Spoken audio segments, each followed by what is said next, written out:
ভাই বেশি ঘর গোছায় রাখতে যেয়ে এখন নাকি আমি মানসিক রোগী, মানে ওসিডির রোগী আর কি, যেটাকে বলে অবসেসিভ কম্পালসিভ ডিসঅর্ডার, মানে যাকে আপনারা বলবেন যে সূচিবায়ু।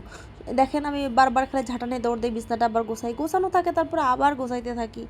আবার এলোমেলো হলো মনে হচ্ছে, আবার একটু গোছাই, কিন্তু বিছানা কিন্তু গোছানোই থাকে। কোলবালিশ কেন বাঁকা থাকবে, কোলবালিশ থাকবে সোজা, আবার সোজা করলাম। ঘরে ময়লা নেই, তারপর রাত 2টা নাই, 1টা নেই, যখন মনে চায়, মনে করেন ঘুমানোর আগে মনে হয় যে আর একটু ঝাড়ু দিয়েছি, ময়লা নাই ঘরে, সারা জায়গার ঝাড়ু দেওয়ার পরে একটু ময়লা পাওয়া যায় না, তারপর ঝাড়ু দিতেই থাকে, মনে হয় যে না গোটা পরিষ্কার রাখতে হবে, সব ফার্নিচার মোছা পরিষ্কার করে রাখা, চকচক করতেছে একদম ক্লিন, তারপর আবার একটু মুছতে হয়, মনে হয় যে আবার মনে হয় ধুলা পড়ছে, আবার একটু মুছি, মনে হয়, হ্যাঁ ধুলা থাকুক বা না থাকুক, আমার কাছে মনে হয় যে ধুলা আসলেই থাকে, এই যে মুছতেই থাকে মুছতেই থাকি, মানে সারাক্ষণ খালি কাজই করতে থাকি, কিন্তু দিন শেষে আমি এক কাজ বারবার করি। এই যে খাওয়া দাওয়ার পরে মগ ধুয়ে পরিষ্কার করে টেবিলে রাখছিলাম, কেন টেবিলে রাখলাম, এটা তো আসলে আবার থালা বাসনের র্যাকেই থাকবে, আবার থালা বাসনের র্যাকে নিয়ে রাখলাম, মানে ওয়াশ করা সেটা কেন ওখানে গেল, আবার এখানে রাখতে হবে, যে এখন গ্লাসটা রাখা আছে মানে মনে হয় শান্তি,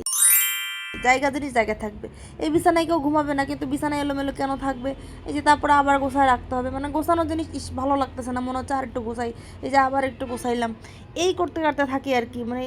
কেন যে এমন করি এটা আমি নিজেও জানি না। হ্যাঁ, এরকম আমার মতো রোগী কে কে আছেন যে এত বেশি ঘর গোছাইতে যান, বাট আমি আজকে জানলাম যে আমি নাকি মানসিক রোগী।